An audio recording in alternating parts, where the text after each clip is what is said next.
할렐루야. 오늘도 주님이 함께하는 목요일입니다. 성삼위 하나님께서 우리를 인도하시고 하나님의 복된 삶으로 채워주실 것입니다. 말씀에 순종함으로 하나님의 자녀로서 오늘도 살아갑시다. 7월 18일 목요일 아침 예배 성삼위 하나님께 올려드립니다. 오늘 하나님의 말씀은 느헤미야 4장 15절부터 23절까지입니다. 느헤미야 4장 15절부터 23절까지입니다. 우리의 대적이 우리가 그들의 의도를 눈치챘다 함을 들으니라. 하나님이 그들의 꾀를 패하셨으므로 우리가 다 성에 돌아와서 각각 일하였는데 그때로부터 내 수하 사람들의 절반은 일하고 절반은 갑옷을 입고 창과 방패와 활을 가졌고 민장은 유다 온 족속의 뒤에 있었으며 성을 건축하는 자와 짐을 나누는 자는 다 각각 한 손으로 일을 하며 한 손에는 병기를 잡았는데 건축하는 자는 각각 허리에 칼을 차고 건축하며 나팔 부는 자는 내 곁에 섰었느니라. 내가 귀족들과 민장들과 남은 백성에게 이르기를 이 공사는 크고 넓음으로 우리가 성에서 떨어져 거리가 먼즉 너희는 어디서든지 나팔 소리를 듣거든 그리로 모여서 우리에게로 나오라. 우리 하나님이 우리를 위하여 싸우시리라 하였으니라. 우리가 이같이 공사하는데 우리의 절반은 동틀 때부터 별이 나기까지 창을 잡았으며 그때 내가 또 백성에게 말하기를 사람마다 그 종자와 함께 예루살렘 안에서 잘지니 밤에는 우리를 위하여 파수하겠고 낮에는 일하리라 하고 나나 내 형제들이나 종자들이나 나를 따라 파수하는 사람들이나 우리가 다 우리의 옷을 벗지 아니하였으며 물을 기르러 갈 때에도 각각 병기를 잡았느니라. 아멘. 하나님의 말씀입니다. 하나님의 대적의 꾀를 패하시니 느헤미야와 백성이 다 돌아와 각자의 일을 재개합니다. 그들 가운데 반은 일을 하고 나머지는 갑옷과 무기로 무장하죠. 한 손에는 병기를 들고 한 손에는 건축을 합니다. 또한 그들은 나팔 소리에 반응하면서 낮에는 일하고 밤에는 파수합니다. 오늘 본문은 성벽 재건 공사가 대적들의 집요한 방해 속에서도 어떻게 진행되고 완료되었는지를 기록하고 있는 내용을 담고 있습니다. 군사적 위협을 통한 백성들의 성벽 재건 방해 계획과 또한 백성들의 사기 저하 그리고 느헤미야의 대처에 대하여 기록하고 있는 어제 본문에 이어서 대적들의 군사적 위협 속에서 진행되는 성벽 재건 공사의 모습이 어떠한지를 오늘 본문을 통해서 우리가 확인할 수 있죠. 먼저 이스라엘의 대적들이 자신들의 계획을 이스라엘이 눈치챘다는 소식을 들었다라고 오늘 15절에 기록하고 있습니다. 이런 대적들이 느헤미야의 적극적인 대처로 인하여 이스라엘을 기습 공격하려던 계획을 포기할 수밖에 없었다는 사실을 보여주죠. 이는 이어지는 하나님께서 저희의 계획을 패하셨다라는 표현으로서도 우리가 확인할 수 있어요. 그러므로 이스라엘은 다시 성으로 돌아와 성벽 재건의 공사를 재개할 수 있었습니다. 그러나 이때에도 느헤미야는 자기 수하 사람들에 대해서는 절반만 공사에 투입하고 절반은 무장시켜 경계 근무를 하게 하였죠.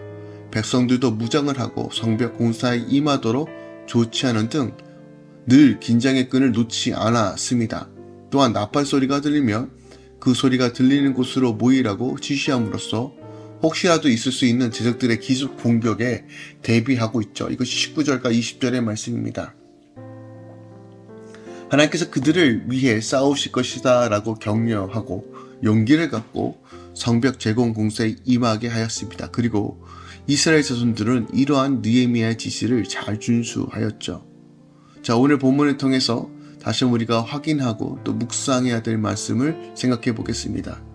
오늘 전반적으로 우리에게 주시는 메시지, 바로 이것은 교회 공동체를 향한 또한 하나님 나라의 개념으로서 느헤미야는 반드시 이해해야 됩니다. 16절에서 20절에 보니까 대적들의 군사적 위험을 극복하며 이스라엘 성 재건 공사를 지속하기 위한 느헤미야의 조치가 나오죠. 느헤미야는 자기의 수하 사람 절반은 완전 무장시키고 경비를 서게 하고 일반 백성들로 무장을 하고 성 재건 공사에 임하도록 하죠. 그런데 본문을 보면 성을 재건하는 공사에는 귀인, 민장, 백성들 할 것 없이 모든 이스라엘 자손들이 한마음으로 동참하고 있다는 거예요. 물론 이스라엘 자손들은 이전에도 성 재건 공사에서 열심으로 적극 참여하였지만 위기에 직면하면서 더욱 모든 사람이 한마음이 되어 공사에 참여했다는 거예요. 여기서 예루살렘 성 중건의 역사가 대적들의 군사적 위협이라는 심각한 상황 속에서도 무사히 맞춰질 수 있었던 근거가 무엇인지를 우리가 확인합니다. 바로 백성들의 일치된 마음, 한마음으로 함께 했다는 것이에요.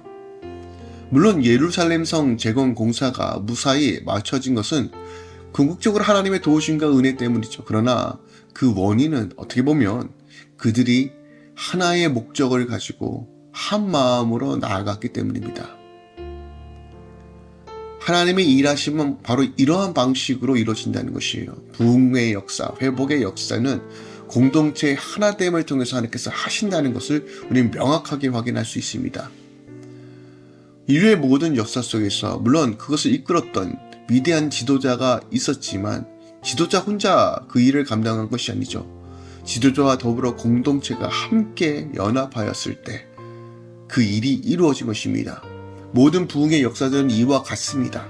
두세 명이 모여서 함께 기도하고 뜻을 모아 전진하며 견디며 인내하며 나아갈 때 함께 하나님께서 사람들을 연합시키시고요. 그 연합 가운데 물론 분열과 어려움과 위기가 반드시 찾아오죠. 내적으로 외적으로 왜 어려움이 안 찾아오겠습니까? 사단은 어떻게든 이 하나됨을 분열시키기 위하여 수단과 방법으로 우리가 내적으로 외적으로 강압적으로 감정적으로 분열시키기에 힘씁니다. 하지만 우리가 그럼에도 불구하고 그리스도 예수 안에서 하나됨을 추구할 때 또한 하나됨으로 나아갈 때 오늘 역사가 나타나는 것입니다. 우리 안에 이런 일들이 계속 일어나길 소망합니다. 또한 명확하게 오늘 본문을 통해서 우리가 확인해 볼 수 있는 것은 우리가 하나님 나라의 일꾼과 또 건설해야 될 병사, 군사적 우리가 그 사명감을 감당해야 된다는 거예요. 우리 삶의 영역에서 최선을 다해 일해야 되며 또한 이 영적 전쟁을 통해서 우리가 대비하고 준비해야 될 존재라는 이 분명한 정체성을 우리에게 확인시켜 줍니다. 반은 군사적으로 무장하고 반은 일을 했다라고 이야기합니다. 이것이 바로 우리의 삶입니다. 우리가 늘 긴장하면서 영적 전쟁에 준비해야 되면서도 삶의 영역에서도 열심히 정말 수고하고 땀 흘리며 일해야 된다는 것을 우리에게 가르쳐주고 있는 것입니다. 왜요? 교회에서만 일이 아니라 교회 밖에서도 여전히 하나님 나라를 세워가는 일꾼이기 때문입니다. 그러므로 우리 삶에서 맡겨주신 영역, 가정과 사업터와 일터의 영역에서 하나님 말씀에 순종하는 삶을 살며 또한 그와 함께 우리가 사단의 공격으로부터 우리의 마음을 지키고 생각을 지키고 그리스도 앞에 온전히 서기 위하여 말씀 가운데 순종하는 삶이 온전히 이루어져야 한다는 것을 우리에게 말해주고 있습니다. 또한 18절 말씀을 보니까 건축하는 자는 각각 허리에 칼을 차고 건축하며 나팔을 부른 자 내 곁에 섰다라고 얘기합니다. 느헤미야가 나팔수를 자기 곁에 두었다라고 합니다. 이는 어떤 비상사태에 발생할 경우 나팔을 불어 백성들에게 알리기 위함이죠. 예루살렘 성은 큰 성은 아니었지만 적어도 만여 명이 이상 거주할 수 있는 넓은 성이었어요. 그러므로 백성들이 각 구역에서 흩어져 공사를 하다 보면 대적이 한쪽으로만 침투한다고 해도 대처하는 일이 결코 쉽지는 않았을 겁니다. 그러므로 느헤미야는 나팔수를 자기 곁에 두고 비상시에 나팔을 불게 함으로써 백성들로 하여금 그 소리를 듣고 한 곳으로 모일 수 있게 한 것입니다. 그럼 백성들은 이 나팔 소리를 잘 들어야 합니다. 나팔 소리가 무엇을 의미하는지를 잘 분별해야 한다는 거예요. 그러니까 느헤미야는 이 나팔 소리 몇 가지 중요한 사실을 전달하기 위해 각각의 상황에 대한 소리를 정하였습니다. 그러니까 백성들은 이 소리를 분별할 수 있어야 해요.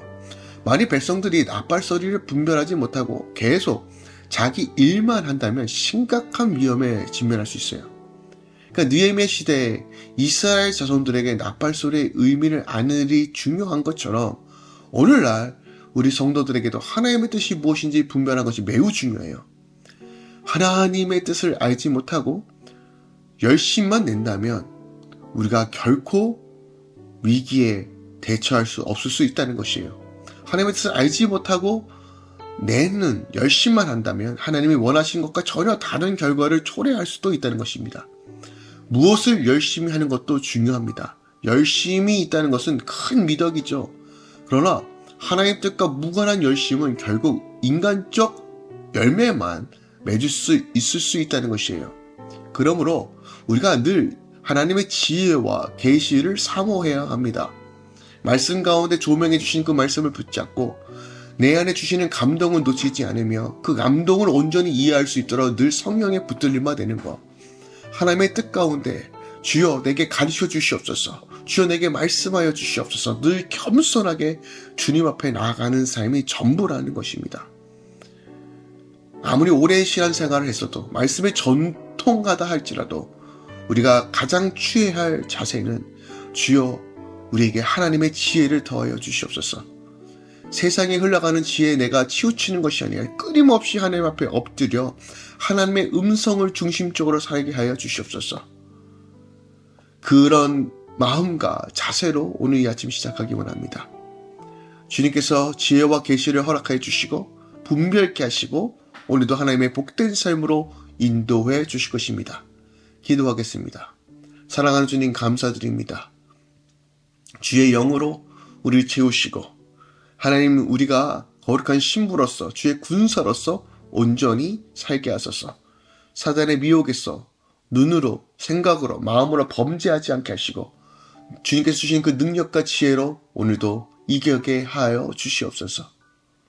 이제는 우리 주 예수 그리스도의 은혜와 우리 하나님 아버지의 놀랍고 지극하신 사랑과 성령 하나님의 교통 충만 역사하심이 이제부터 영원까지 함께 계시길 간절히 축원합니다. 아멘.